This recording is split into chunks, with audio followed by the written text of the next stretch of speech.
Jose Rodrigo Arechiga Gamboa, also known as El Chino Antrax, was born on June 15, 1980, in Culiacán, Sinaloa, Mexico.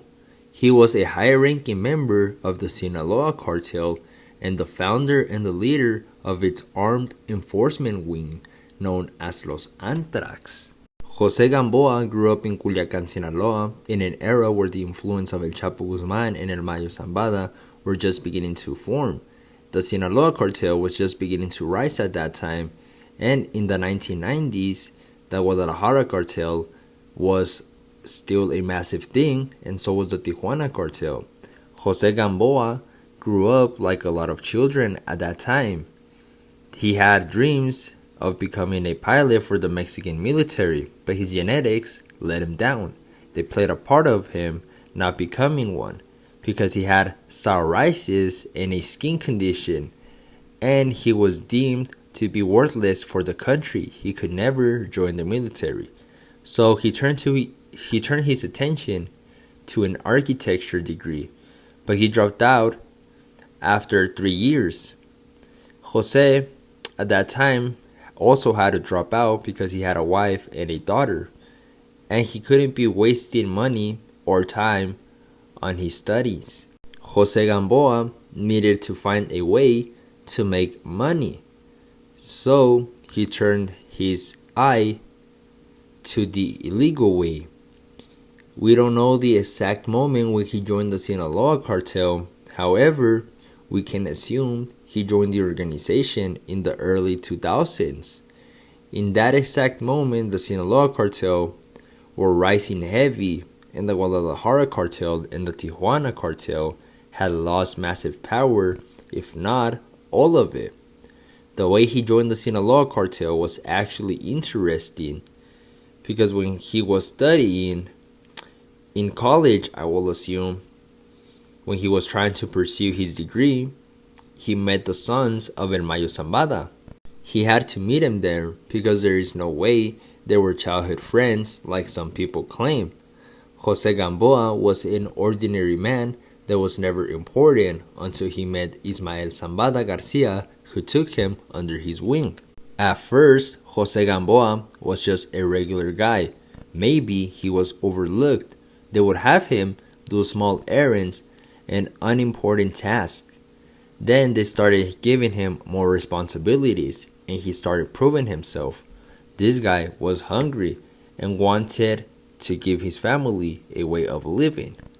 Around 2008, he proved himself, and they gave him an important task of creating an enforcement group to help the Sinaloa cartel fight other rival organization. He gathered his people, and he made a group called Los Antrax, named after the disease anthrax. There, he was the leader. He recruited René Velázquez Valenzuela, also known as El Taliban, a high-ranking member.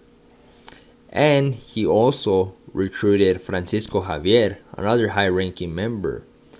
They were both his right and left hand for Los Antrax.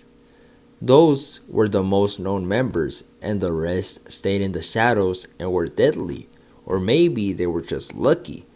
Around the 2010s, Gamboa started to feel untouchable. Maybe he was untouchable in his own city, or when he had a gun on him. However, in 2011, he reached a new level of high. He opened up an Instagram, and even though he was a high-ranking member of the Sinaloa cartel at that time, and even had songs dedicated to him, he was a very popular man already, but he wanted to be more popular. Maybe he wanted to be a superstar or an influencer. He just wanted to post luxury stuff, but he forgot that he had blood on his name, and very bad one. He started posting luxury cars, weapons, parties, women, and even showed off pet tigers at that time. This was very unusual at that time because everyone wanted to stay in the shadows, but not him. He wanted the fame. He wanted an online persona. And sadly, that online persona was glamorizing that kind of lifestyle, the illegal one. It actually influenced kids in the northern region of Mexico, like Sinaloa, Sonora, Durango, Tijuana, and Chihuahua, because they wanted to be like him. Maybe they saw how easy this guy got it and wanted it. Sadly, he will not be the last figure to have an Instagram where they glamorize this pathetic life. And when you thought things couldn't influence the people more, he dropped a picture in Las Vegas next to Paris Hilton. This guy was reaching new heights every day. It was not really a picture because it was more of a photo bombing. However, it was and still is a crazy moment. However, all this cloud chasing eventually caught up to him. On December 30th, 2013, he was arrested. This guy was so high in his cloud of untouchability that he would actually travel the world. He was arrested in Amsterdam Schiphol, the airport, by Dutch authorities acting on U.S. federal indictment and Interpol coordination. And he was traveling under a false identity. He was extradited to the United States where he faced drug trafficking and organized crime charges. He cooperated with the United States government and reached an agreement and was sentenced to 7 years. He forfeited $1 million at that time and was left with practically nothing. Jose Gamboa had an easy task after being sentenced. He only needed to keep cooperating with the United States government and get protection witness and get a legal job and get a humble life again. In my eyes, he basically got a second chance of living. After all the atrocities that he had done, he got a small sentence. Only 7 years, even after he had blood on his name and after everything he had done. And maybe he also played a part on influencing other cartel members on becoming snitches just like he did because they saw how easy he got off. However, Jose Gamboa, El Chino Antrax, was not interested in living a humble life because in May of 2020, he escaped his house arrest and left the United States to go back to Sinaloa to start making money the same way he used to do, the illegal way.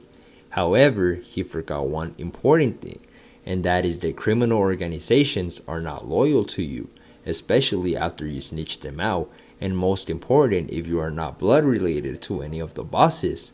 You will never get a pardon if you are not blood related. We know this. And just after a week of him returning to Sinaloa, he was found dead next to his sister and brother-in-law and in a BMW in an abandoned dirt road. His sister's house was also shot up. It is presumed that they shot him in their house and took them out somewhere and just dumped them there. Or maybe they were kidnapped and then they took their lives and dumped them there. Jose Gamboa, El Chino Antrax, lived a fast life, and when you live a fast life, it will end fast.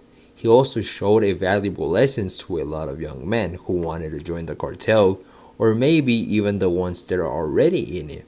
And that lesson is that no loyalty is guaranteed in these criminal organizations, and that respect is also not a thing in there. You have to be always watching your back in those type of environments. And guys, that was El Chino Antrax, a guy who wanted fame, a guy who wanted everything and sadly got nothing at the end.